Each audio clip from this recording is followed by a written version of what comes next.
Good morning. Yes, I'm here to give you your daily dose of sanity. Although, everything seems insane right now. An update on mortgage delinquencies and what our politicians are saying to Mr. No New Wars. Let me start here. Oh my God! Toronto mortgage delinquency rate hits a 9-year high!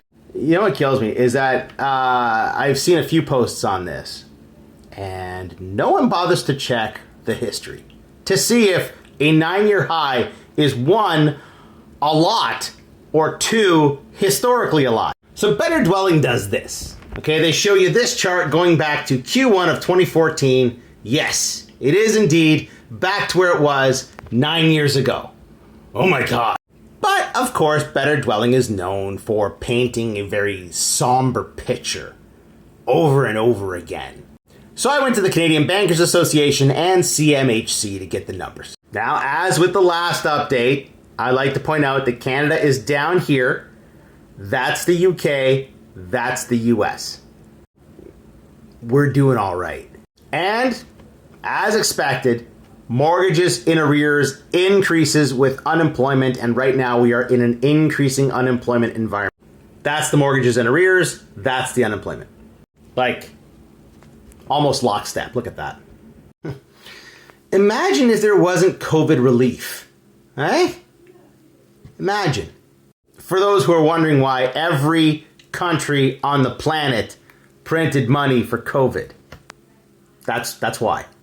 Again, from the Canadian Bankers Association, yes, on average, mortgages in arrears did go up across Canada. But British Columbia, Ontario, and Quebec, pretty much the same. Saskatchewan, still leading the way. Now, CMHC has some slightly different numbers. Why? Not sure. Maybe there's other mortgages. They're not members of the Canadian Bankers Association. But the numbers actually look pretty good. Like, there's Saskatchewan at 0.44. British Columbia doing a little bit better at 0.16. Ontario holding station at 0.17. And Quebec a little bit worse at 0.18. But this article is about Toronto. So let's look at the cities. Because CMHC has all the cities as well. Now, I made it easy. I stuck them into charts for you. First up, this is Canada's delinquency rate going back to 2012. That's where we are right now. That's where we've been. It doesn't look so bad when you look at it that way, eh? Let's zoom in a little bit. Look at Ontario. That's where Ontario is now. That's where we've been going back to 2012. And yeah, it's going back to where it was about 10 years ago. Not a great trend. But still, you'll note, it's not that bad in perspective. Zoom into Toronto specifically, and there you go. There it is, 0.17, back to where it was about a decade ago. So the article is accurate, but maybe a little misleading. What's the worst city in Canada at the moment? Edmonton. But trending down. Its default rate is about double what it is in Toronto, but it's still some of the best performance it's had, well, since 2012. Perspective is important. Well, Mr. No New Wars has decided to take a page out of the book of Vladimir Putin. He needs Panama, Greenland, and Canada for national security reasons. You know, the same way Russia needed Ukraine for national security reasons. I don't get the Maple MAGA people. I am not a conservative voter.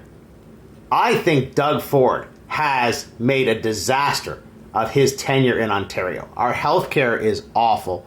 The real estate, not so good.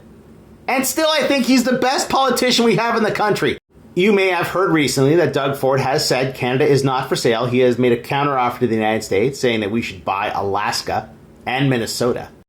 This turd nugget over here said that we should consider it a privilege that the United States wants to give us citizenship.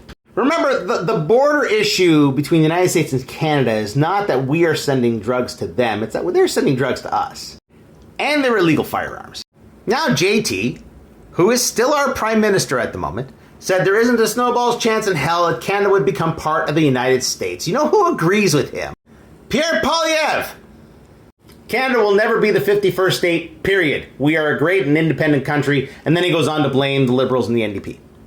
But the point is, he agrees with Justin Trudeau. And in case you missed it, President-elect Cheeto said that he would not use military force to take Canada. He would use economic force.